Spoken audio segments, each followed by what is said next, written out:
সম্মানিত ভিউয়ার্স, আমি এমন একটা জায়গার মধ্যে ইয়া মানে কৃষি করি, এটা মানুষে করা সম্ভব না। কারণ মাটিয়াল মাটি, এটা মাটিয়াল মাটির মধ্যে আমি একটা কৃষি করি। যে একটা মানুষে কয় এটা চিকনা মাটি, ওই দেন টান দিলে লাম্বা হয়। এই মাটিরে আমি আস্তে আস্তে ভাঙ্গে আমি কৃষি করি। খুব কষ্ট করে আমি কৃষিটা করি। আমারে সবাই আপনারা লাইক কমেন্ট করে আমারে সবাই উৎসাহ করবেন। আর দেখবেন এই যে আমি রোদের সময় সকালবেলা যেন মাটিটারে লাড়াচাড়া করিয়া ফুহাই এটারে আরেকবার আস্তে আস্তে করে ভাঙ্গন লাগে। কিন্তু এটা বালু মাটি না, এটা আপনার গিয়া ডাইরেক্ট চিকনা মাটির মধ্যে আমি করি। সবাই আমারে উৎসাহ করবেন, কারণ আমার আর কোনো জায়গা নাই। মানুষের কাছ থেকে দেখিয়ে আমার উৎসাহ আইছে, আনন্দ লাগে করতে। আমি কষ্ট করে করি, আপনারাও করবেন।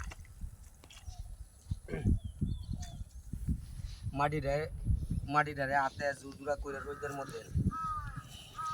রোদের মধ্যে হাতে সুন্দর করিয়া জুড়া করে তৈয়া পরে দিয়া আমি বৃষ্টির জন্য, কারণ এটা তো চিকনা মাটি, এই মাটির মেঘ হইলে আরেকবার ফেক করে দেব। এই জন্য আমি কলা ভাতা দিয়া আমি ডাকিয়াতে গেছিলাম, বুঝিনি।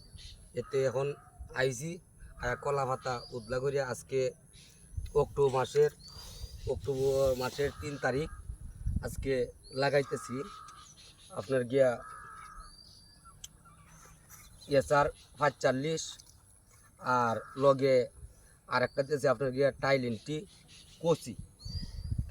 কচি যেটা, এটা দুইটাই অ্যাডজাস্ট করিয়া আমি লাগাইতেছি চিনি।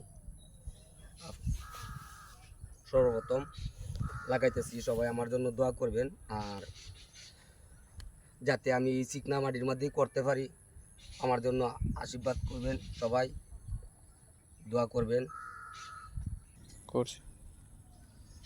ওই দেন আমি এসআর 45 যেটা, এটা দিতেছি 2টা, আর টাইলেন্টি কচি দিতেছি 1টা, মোট 3টা বিচি দিতেছি প্রতিটা জারের মধ্যে। এই দেন মুখটা দিবেন।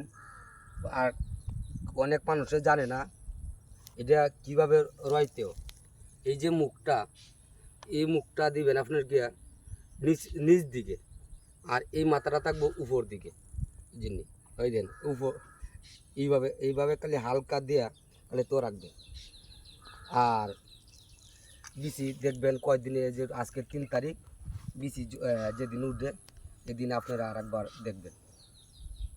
আমি কারণ পেক মাটি যখন মাটিয়াল মাটি, এটা পেক হয়ে যাবো গা, মাটি বয়ে যাবো গা। এই জন্য বৃষ্টি হলে যদি ক্ষতি হয়, এই ক্ষতির জন্য আরেকবার কলা পাতা দিয়ে আমি সুন্দর করে ডাকিয়ে দিতেছি।